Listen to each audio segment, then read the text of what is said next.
These two stones are two of three parts of a monument, built in the 14th and 15th centuries by the emperor to honor his father. Massive metal pipes from thousands of years before the Iron Age, the ruins of an ancient city unknown to the world, and vast cave systems. These mysterious megastructures in China are turning what we know about the past upside down, and they seem to bear the traces of a technology far more advanced than what we use today. But are these the remnants of a forgotten ancient civilization? Join us in this exciting episode where we uncover the secrets of China's prehistoric megastructures. Longyu Caves and Yangshan Quarry. Before 1992, Xi'an Beikun, a small village in eastern China's Jiangxi province, always met its water needs from rectangular pools that were always full. The villagers called these pools bottomless ponds because their depths seemed endless. These ponds also contained a variety of fish. However, in the summer of 1992, when a villager caught a fish weighing over 14 kilos from one of these modest ponds during a routine fishing trip, the mystery of the ponds deepened. This surprising event fueled the curiosity of the villagers, and they decided to drain the pond and explore it. After 5 days of continuous pumping, as the water level dropped, a series of stone steps leading down into the pond emerged. This was a sign that there was something mysterious at the bottom of the pond, and 17 days later, their discovery was shocking. The villagers drained several ponds, revealing 5 large man-made caves and 19 smaller ones. The 5 caves were independent of each other and ranged from 18 to 34 meters in length and up to 20 meters in height. They had supporting columns and striking curves, and there were chisel marks on their walls and ceilings. News of this discovery spread throughout China. Initially, it was suggested that the caves were a natural formation, because their design and formation were completely different from other ancient caves, quarries, mines, or ceremonial caves in China. However, further investigation revealed that each cave had only one entrance, and this entrance was connected to a vertical shaft by a carved staircase. This staircase allowed rain and surface water to enter the caves. There were also carved drainage channels, gutters, and a water trap for water management. The caves were aligned from south to southwest to maximize the illumination of the interior spaces with sunlight. The sloping sidewalls reduced the stress on the ceilings, preventing collapse. It is highly likely that the caves were created by carving layer by layer from top to bottom, using short chisels of different sizes. Some of these chisels have been found in one of the larger caves. This has led many to believe that the caves were made with some kind of advanced technology. Interestingly, these marks closely resemble those produced by modern machines, and the similarity is uncanny when compared to the patterns left by today's drilling equipment. This raises the provocative question: did the creators of these caves have a technology similar to the technology we have today?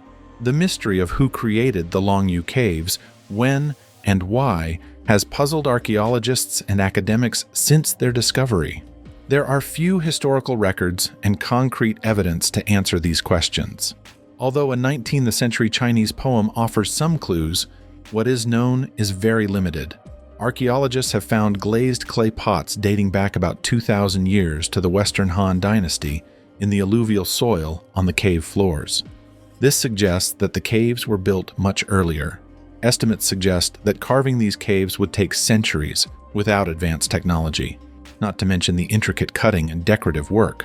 Although the scale of the project suggests possible imperial sponsorship, it is surprising that these caves are not mentioned in historical records. One of the most intriguing aspects of the caves is the uniform markings on their walls. These markings are exactly the same and are placed at a precise 60-degree angle. Calculations show that the creation of the Longyu Caves required the removal of millions of cubic meters of rock. Considering that sandstone weighs an average of 3 tons per cubic meter, the total weight of the material removed must have reached millions of tons. The surprising thing is that there is no evidence or trace of the people who built these caves. No villages, cemeteries, or work areas have been found. Although more than 1 million metric tons of stone have been removed from the caves, archaeologists have found no remnants of it in the surrounding area. Such a large quarrying operation should have left large piles of rubble similar to those seen in modern mining areas, but there is no such sign in the terrain around the caves. Interestingly, there are similar advanced caves in China, which further adds to the mystery of ancient engineering and its purpose. Various theories have been put forward about the purpose of the Longyu caves: ancient quarries, grain stores, underground warehouses, Taoist living spaces, and more. Each idea has its own arguments, but the lack of evidence prevents any theory from being definitively proven or disproven. Just like the Longyu caves, the next megastructure has intrigued experts for decades. The Yangshan Quarry is a massive ancient quarry located just outside the city of Nanjing, China. This quarry was part of an ambitious project launched in the 3rd century BC by Qin Shi Huang, the first emperor of China. Qin Shi Huang is known for building the Great Wall of China, but he also wanted to build Xianyang, a magnificent imperial capital. The Yangshan Quarry was used to provide the massive stone blocks needed for the construction of Xianyang. The quarry covers an area of approximately 10 square kilometers and is 30 meters deep. The stone blocks extracted from the quarry weighed an average of 5 tons, and some exceeded 30 tons. How these massive stone blocks were extracted and transported remains a mystery.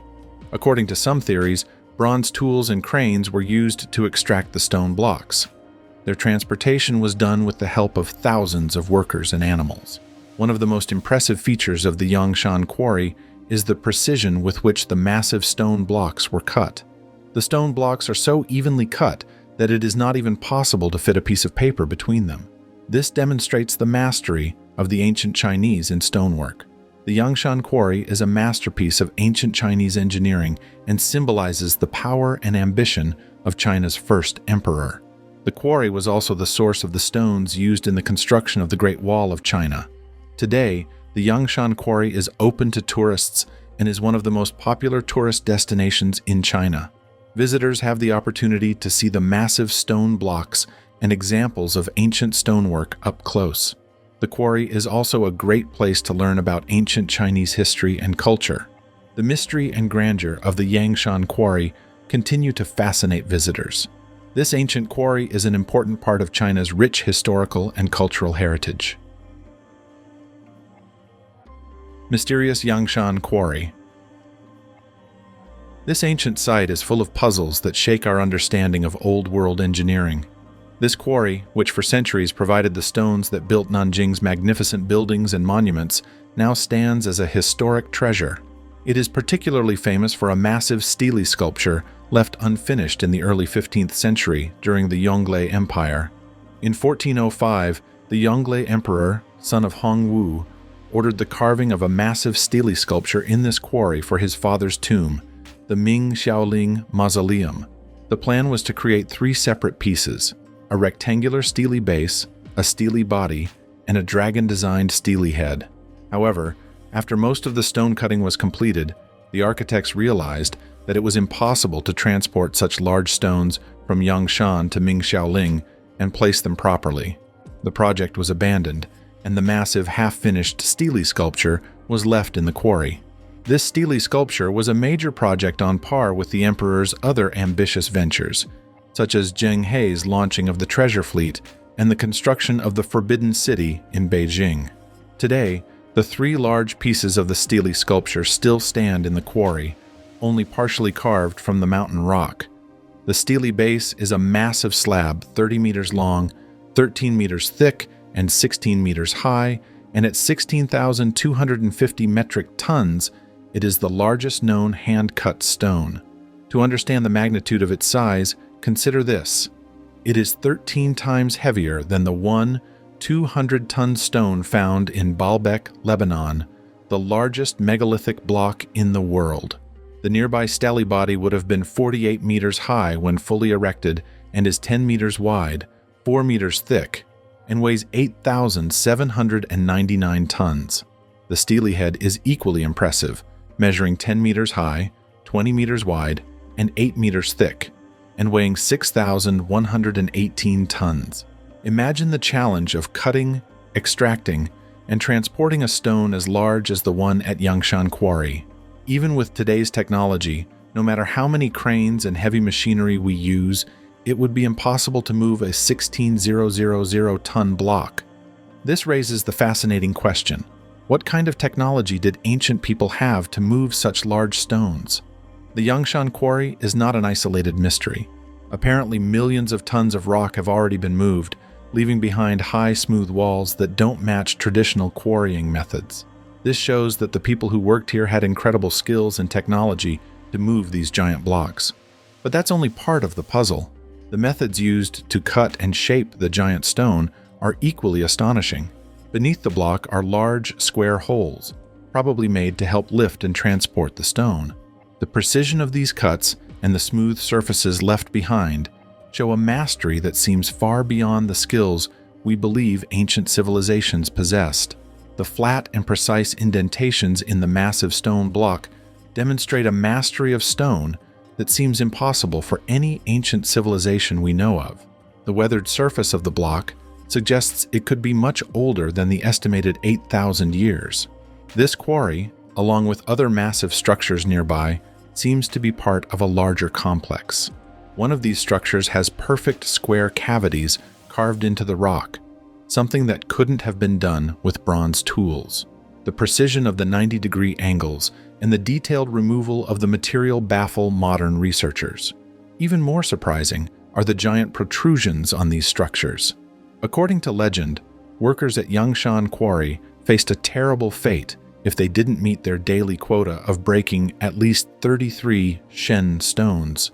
Those who failed were executed on the spot. These harsh conditions led to many deaths from overwork and disease, and a nearby village became a chilling memorial to these lost lives. The village was named Fentu, or Tomb Mound, as a grim reminder of the price extracted from the workers. How the megastones in the quarry were transported remained a mystery for a long time. Huashan Caves. It turns out that the Longyu Cave isn't the only mysterious cave from prehistoric times. In 2000, a villager accidentally fell into a large cave while collecting firewood on a hill. The villagers had been using the same path for years, and no one had ever encountered anything like it. News of the cave quickly reached the village headman, and the local government launched an investigation in the area, discovering 36 artificial caves hidden in Flower Hill. These caves stretch for about 5 kilometers and are considered the largest underground ancient structures in China. At least 100,000 tons of rock were removed to create these caves, but no rubble piles have been found. Interestingly, in another area not far from Huashan, 36 more similarly constructed caves have been found, suggesting that more cave systems may still be hidden. Currently, only 3 of the Huashan caves, caves number 2, 24, and 35, are open to the public, while most remain untouched. Cave number 2, also called Hangxi Cave, is 140 meters long and has a massive opening hall covering more than 4 acres. The cave has 2 floors, and the lower floor has not yet been excavated. The main hall is wide enough for a car to pass through. The rooms and columns of the Huashan caves have an almost randomly placed organic layout. The tool marks on the interior are well preserved and indicate advanced technology. The stone columns are of unusual shapes and sizes. There are several deep water pools that remain always full, rich in minerals but without fish. With an average ceiling height of about 4 meters, these caves are an intriguing and mysterious discovery. The caves stay cool at about 15 degrees Celsius all year round, providing a perfect escape from the summer heat. A layer of cold fog forms inside. During the excavation of cave number 2, porcelain plate fragments and iron tools were found. These small tools, about the size of a rice bowl, seem too small to have created the massive caves and large marks. Probably someone discovered the cave later, brought these items, and used the cave as a retreat. The most surprising finds in cave number 2 are a series of dinosaur footprints dating back 65 to 120 million years and a petrified tree fossil that is 150 million years old. Cave number 35, known as the Underground Palace, further deepens the mystery with its large scale and layout, spanning 170 meters in length and covering more than 12 acres. This cave could have produced at least 50,000 cubic meters of stone, enough to fill 15 Olympic swimming pools. There is a hall on either side of the cave with pools, columns, and rooms of various sizes. The lowest level, called the Clear Water Pool, is 2 meters lower than the nearby Shinan River. This means that the water in the cave is not connected to the river, otherwise the levels would be the same. So where does the cave water come from? The water is rich in minerals and different from the fresh water in the river. Near the entrance, there is a 2-story, H-shaped stone structure that offers visitors a bird's-eye view of the vast cave. The ceilings, columns, and walls seem to be randomly shaped, and the unique lighting inside the cave creates an otherworldly atmosphere. The elevation difference within the cave is about 20 meters, adding to its mysterious charm. Caves number 2 and 35 have dramatic sloping ceilings at a 45-degree angle, perfectly matching the slope of Flower Hill. This incredible architectural achievement demonstrates a surprising level of sophistication and knowledge. The Huashan caves are meticulously crafted and well ventilated, with no echoes, making them ideal for meditation. Throughout the caves, there are different tool marks, as if the builders were experimenting with various tools. These marks resemble those found in the Longyu Caves, Yangshan Quarry, Baalbek, and Petra. The Derinkuyu caves in Turkey also share similarities, such as columns, layered tool marks, and stonework.